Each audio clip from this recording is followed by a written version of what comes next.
O Senhor esteja convosco. Ele está no meio de nós. Proclamação do Evangelho de Jesus Cristo segundo Marcos. Glória a vós, Senhor.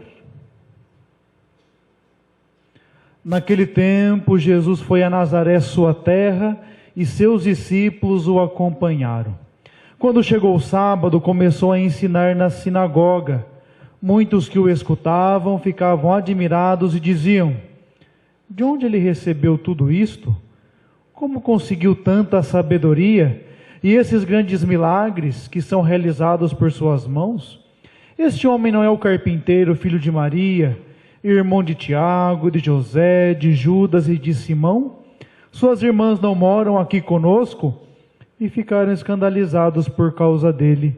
Jesus lhes dizia: um profeta só não é estimado em sua pátria, entre seus parentes e familiares. E ali não pôde fazer milagre algum. Apenas curou alguns doentes, impondo-lhes as mãos. E admirou-se com a falta de fé deles. Jesus percorria os povoados das redondezas, ensinando. Palavra da salvação. Glória a vós, Senhor. Nós sentamos um pouquinho, meus caros irmãos e irmãs. O Evangelho nos coloca com Jesus na cidade de Nazaré. Jesus vai até a sua cidade. Havia saído de lá, havia começado, na verdade, a sua missão. Interessante que Jesus vai até entre os seus, entre os nazarenos, acompanhado já pelo grupo dos seus discípulos. Ele já vai numa condição de mestre, vai anunciar a palavra, vai anunciar o reino de Deus. Essa é a dinâmica de Jesus, como o próprio Evangelho conclui dizendo, ele ia de cidade em cidade. É interessante que o Evangelho deixa claro para nós aí, que houve uma rejeição a Jesus, entre aqueles que inclusive o conheciam. O que aconteceu? O que essa palavra hoje, nesse final de semana, traz para nós como ensinamento, para nós, para as nossas vidas? Bom, nos colocar mais ou menos, para a gente entender melhor. Existia na época de Jesus, antes também, toda uma expectativa, o judeu, ele era convicto sobre a vinda do Messias. Ele era ensinado sobre essa vinda do Messias. Os profetas falavam já há muito tempo sobre a vinda do Messias. Inclusive, alguns profetas, como por exemplo Isaías, já tinha inclusive falado assim, olha, quando chegar o tempo do Messias, os sinais que acompanharão o Messias, e aí ele faz toda uma lista, olha, a boa nova será anunciada a todos os pobres, a todas as pessoas, o coxo vai andar, o mudo vai falar, o cego vai enxergar, os mortos ressuscitarão, os leprosos serão curados. Dessa maneira que era descrita a vinda do Messias. É interessante aí que nessa ida de Jesus aqui até Nazaré, sua cidade, descrita para nós no Evangelho de Marcos. O Evangelho de Marcos até não dá muitas informações. Se a gente pegar, por exemplo, o Evangelho de Lucas, o Evangelho de Lucas fala um pouquinho mais dessa primeira ida de Jesus até a Nazaré. Eu vou até pegar então essa informação de Marcos, do Evangelho de Marcos, para ajudar a entender o que aconteceu com aquelas pessoas, Bom, aí diz o texto que Jesus chegou, e aí, como de costume, no sábado foi até a sinagoga, A gente tem que ter presente que a fama de Jesus chegava antes dele, Os milagres que ele fazia, as palavras de sabedoria que todo mundo dizia que ele tinha, isso ia de boca em boca. Quando Jesus chegava no lugar, a pessoa já estava naquela expectativa, esperando justamente o que ia acontecer, quem era aquela pessoa ilustre que estava vindo, quem que era, será que, bom, era um profeta, era alguém assim, será que era o Messias? Então, diante desse quadro de expectativa que já ia se criando, Jesus chegou na sua cidade e diz o texto que quando chegou no sábado, como de costume, os judeus se reuniam na sinagoga e ele foi na sinagoga para ensinar, né? Aí que eu empresto um pouquinho do Evangelho de Lucas, que diz lá que ele pegou o trecho de Isaías, leu justamente essa profecia que eu havia descrito agora há pouco e disse ao fechar o livro, olha, o tempo já se completou. É agora. O reino de Deus está entre nós. O reino de Deus acontece entre nós. É necessário para que esse reino seja uma verdade, um acontecimento, uma realização na sua vida. É necessário que haja conversão, mudança de vida. É necessário, então, uma transformação que comece a partir de você. Essa é a grande palavra de Jesus. Bom, e aí lá azedou, vamos dizer assim. Pô, mas espera aí, como eu? Como tem que partir de mim? Mas não é Ele que vai fazer? Não é Ele que vai resolver os meus problemas? Não é Ele, não é para isso que Ele veio, para que o meu fardo seja aliviado? Não é para isso que Ele veio, para que eu viva tempos melhores? Não seria para nos livrar do jugo, do domínio dos romanos? Não é para isso que Ele veio? E aí a coisa já começa a ficar, aí, digamos assim, diferente. Mas espera aí então, quem que Ele pensa que Ele é? Não foi Ele que no ano passado, no retrasado, não sei, consertou o meu arado? Ele arrumou lá a janela da minha casa que estava quebrada, fez a porta nova? Como que Ele vai falando que eu tenho que mudar? Como que Ele vai falando que eu tenho que me converter? E é justamente esse o contexto, né? Esse é o contexto aí da dificuldade daquelas pessoas, mais do que outras, né? De entender o grande projeto de Deus. Muitas vezes, meus caros irmãos e irmãs, dificuldades presentes também em nós, nas nossas vidas, no nosso coração. Os outros dois livros, das duas leituras, também falam um pouquinho disso, dessa dificuldade. Diz aí a primeira leitura, profecia de Ezequiel, belíssima, né? O Senhor, né, chamando o profeta para a sua missão, chamando o profeta para a missão. E é interessante que o texto usa uma expressão que acaba sendo depois do profeta Ezequiel, muito comum no texto bíblico, né? Diz assim, filho do homem. O que quer dizer isso? Às vezes a gente não para pensar. Filho do homem quer dizer pura e simplesmente, olha, é um ser humano, igual a nós, igual a cada um de nós. Isso que significa ser um filho do homem. Ou seja, nascido como nós nascemos, lutando com todas as dificuldades, esse que é a expressão. Diz assim, olha, filho do homem, vai, eu te envio.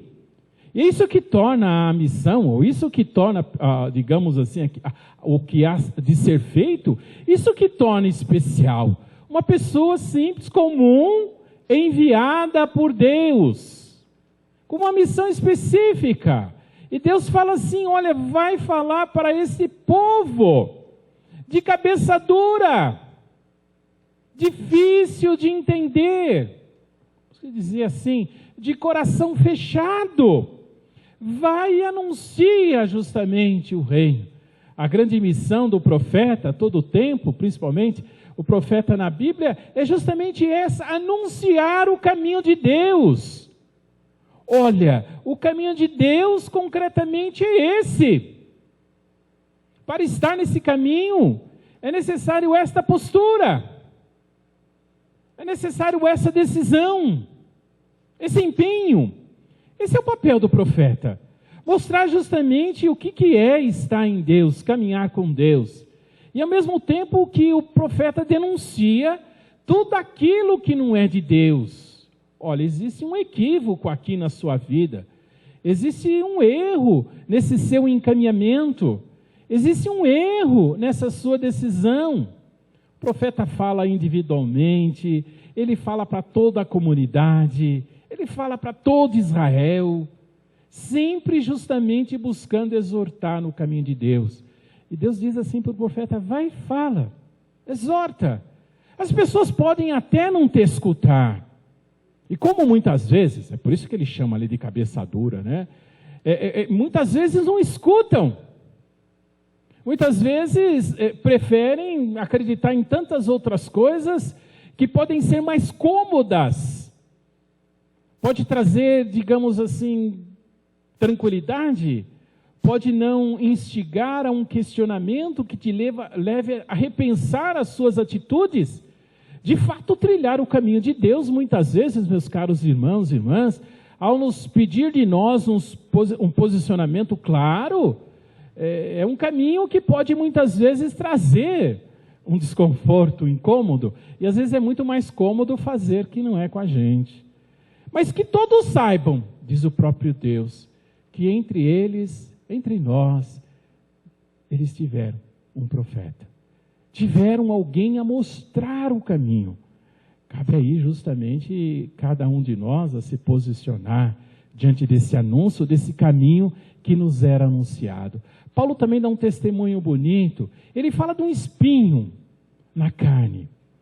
Ele não explica muito bem nesse trecho, mas não tem um outro trecho na carta aos Romanos que ele explica um pouco melhor o que ele está falando. O espinho que ele fala é o povo de Israel. Os irmãos da mesma raça que eu, do mesmo sangue. Por quê? Essas pessoas acabam sendo para Paulo uma dificuldade. Aonde quer que ele ia anunciar a dificuldade, eram justamente os da raça dele, os judeus, que contradiziam, confrontavam, colocavam em dificuldade, perseguiam. Às vezes, meus caros irmãos e irmãs, as dificuldades maiores que a gente encontra são com os nossos, são na nossa casa, são com as pessoas que convivem com a gente, onde muitas vezes a gente espera uma palavra de apoio, vem um balde de água fria. A gente espera uma palavra de incentivo, vem a cobrança. Não fez mais que a obrigação, podia ter feito mais. É isso que Paulo está falando, é o espinho. É interessante a prece de Paulo, porque ele diz assim: olha, eu roguei a Deus, eu pedi a Deus que me tirasse essa dificuldade. E Paulo diz assim: Deus disse para mim, olha, você já tem a graça, ou seja, você já tem a presença de Deus, então vamos superar, vamos na verdade dar o máximo de nós mesmos.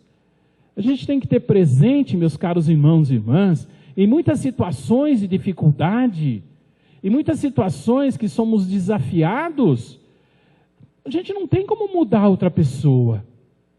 Está lá, é o espinho que fala Paulo. A gente tem como mudar a nós. A única coisa que a gente tem, a única autonomia que a gente tem, a única possibilidade, a única coisa que depende e nós somos totalmente soberanos, é sobre nós. É sobre o nosso posicionamento. O questionamento a ser feito é assim: talvez eu esteja errando. Talvez eu esteja, digamos assim, convicto do aonde chegar, mas a maneira como que eu estou fazendo não está ajudando. Preciso manter as minhas convicções, mas muitas vezes rever a maneira como que eu faço, porque é aí que pode estar o erro e é aí que pode estar a capacidade e a possibilidade de mudança. Acreditar que o reino de Deus pode acontecer. A grande palavra. Voltando no Evangelho, a mensagem é justamente essa. Diz aí o texto, que Jesus, então, depois de falar, né, as pessoas, como eu disse, falaram assim: mas esse aí é o carpinteiro lá que arrumou minha porta, minha janela, que fez lá o arado que eu estou usando junto. O que ele pode estar falando isso? Né? Aí Jesus fica ali admirado com a falta de fé, né? Com a falta de compreensão, como diria lá a primeira leitura, com a cabeça dura daquelas pessoas. Diz aí o texto que eles se escandalizam com Jesus, ou seja, não concordam com nada daquilo que ele fala, esse que é o alcance da palavra aí no texto, né? Ou seja, há uma discordância total ali. E aí diz o texto, muito interessante, assim, olha, ali por falta de fé, Jesus não pôde realizar os milagres, apenas impôs as mãos sobre alguns doentes, curando os doentes. Não, espera aí. Mas não é isso, milagre. A gente não está acostumado a ouvir justamente isso, que Jesus curou tanta gente. Quando tem uma cura que não se conhece, não se sabe, o que a gente fala? É um milagre. Quando o santo vai ser canonizado, é justamente esse, né? Sendo Paulo VI vai ser canonizado. É justamente isso, olha, não tem explicação. É um milagre. Mas ele fez então milagre. Ele curou as pessoas. O que o texto está falando que ele não fez milagre? Bom, então a compreensão do milagre é outra coisa. O que seria então um milagre? O milagre nesse texto fica claro que é o acreditar que o reino de Deus acontece. Isso que significa ter fé, em primeiro lugar. Jesus veio para anunciar o reino. Eu dizia no início, na palavra, o reino acontece quando temos consciência que a conversão tem que ser nossa, a mudança tem que ser nossa. E foi isso que não aconteceu com aquelas pessoas. Foi justamente esse o milagre que não aconteceu. As pessoas não acreditaram que o reino de Deus acontece. E é por isso que o reino de Deus, o milagre, não aconteceu. Meus caros irmãos e irmãs, nunca sejamos essas cabeças duras que fala a primeira leitura. Tenhamos presente que muitas vezes o espinho, a dificuldade, é um caminho de santificação, de transformação, de mudança.